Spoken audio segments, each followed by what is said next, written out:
Hi, it's the M.L.M for the Soul Channel, and I do have a new topic for today. Before I begin, I just would like to say, may the words and expressions of my mouth and the thoughts and meditations of my heart find favor and acceptance before you, Hashem. And some people I thank who've inspired me.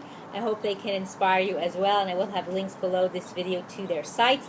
They are Rabbi Shalom Arush, Rabbi Lazer Brody, Rabbi Yosef Mizrahi, Rabbi Eli Mansour, Rabbi Alon Anava, Rabbi Yuval Ovadia, Rav Daniel Asor, Nisan Baruch Black, David Sachs, Rabbi Michael Skolback, Jews for Judaism, Rabbi David Asher, and Rabbi Yaron Uvein. And as well, if you've never checked out this channel before, I will have a link right below this video to my first video, which explains what M.L.M for the soul means, what it stands for, and what I am doing. So today, I guess I got this off of, I think, Rabbi Mizrahi's Facebook page, but I find interesting things that I thought would be good to share. So this is called 7 Steps to Humility, and the word in Hebrew for humility is anava, to be humble, to be an anav. So this is taken from the classic book of Jewish ethics called Duties of the Heart, in Hebrew Chavot HaLevavot, and I think that's Rabbi Bachya or Bachaye, Rabbi Bachaye maybe. I'm not sure if I'm pronouncing it right. So it explains that humility is the ability to see reality. I like that. Humility is the ability to see reality. The humble person recognizes that ego is the Yetzer Hara's trap to distract him from reality. Therefore, the humble person identifies with his soul, which is part of Hashem, which is the only reality. That's why we say the words Eino Mavado, there's nothing but Hashem, because that's the truth. So how do you acquire this clarity? So Duties of the Heart presents 7 steps. So the first step is, ask yourself, which part of me defines who I am? Am I, quote, I, my body, or am I, quote, my hands, or am I, quote, my heart? So the I is in quotes. If someone had his hand amputated, would his basic personality change? Of course not. If someone had a heart transplant, would he go through an identity crisis? Of course not. The real, quote, you is not your body. You are your soul. So that's really well put.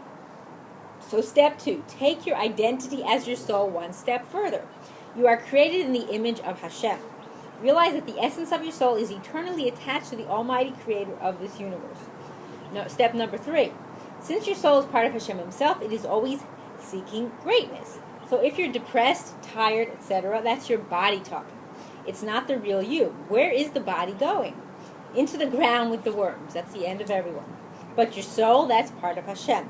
Use this realization to energize your body. Don't identify with, quote, I'm tired. Identify with, quote, I'm destined for greatness. So you have to work on overcoming that. That's a big hurdle for some people, and hopefully you can make it into a small mountain or a small mound and just, implement that. So step number 4, realize that whenever you choose the body over your soul, you pull yourself down. How do you feel when you eat too much, sleep too late, or lose your temper? Disgusted. How do you feel when you identify with the soul? Uplifted. I do the right thing. I worked hard. I was responsible.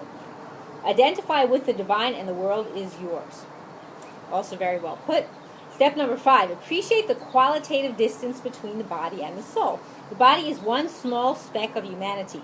You couldn't find your own body amongst the mass of 5 billion human beings, or maybe more by now. Beyond that, humanity is just a speck in the mass of creatures on this planet. And Earth is just a speck in the solar system. And the solar system is just a speck of the universe. So what's your body? Next to nothing. By contrast, your soul is part of the Almighty, who encompasses and transcends the entire universe. Therefore, if you're part of Hashem, you're part of everything. If the choice is body or soul, which makes more sense to identify with? It's kind of a rhetorical question. When it said also back where about the Earth is just a speck in the solar system, people have to keep reminding themselves, we live on a planet. We're in the air somewhere, circulating around. The sun circles around us, but we're not on the ground as we think we are. It's kind of, phony, but, it's because of gravity. But that's where we are. We're actually in space somewhere. It sounds bizarre, but that's the truth. Okay, so number 6. Recognize the difference between your limitations as a finite body and the eternal nature of your soul. As physical beings, we are bound to time. The duration of human life is lived from minute to minute. That tiny slice of time is nothing in the course of humanity. And the history of humanity is nothing in the age of the universe. But the Almighty is not bound by time. In fact, He created time. Your soul, part of the Almighty, is joined to that eternity. So therefore it is eternal. And step number 7, the greatest accomplishment in life is to identify with your soul. The biggest mistake is to identify with that speck of physical body that's destined to become food for worms. Hashem could have made robots, but he didn't want that. He wants a real relationship, which means we have to choose it. Body versus soul. What will you do? Make the right choice, a conscious choice. Don't just get lost in a bag of potato chips. I like how that says, because you get caught up in your physical self and you forget that's just temporary. It doesn't last forever. So I think these are really good steps to incorporate and to listen and try to work on them on yourself, by yourself, on your own, and that they help us come closer to who we really are eternally, and that we all merit to live and see the coming of Mashiach speedily in our days and the rebuilding of our final everlasting base Hamikdash. Amen, and thanks for watching.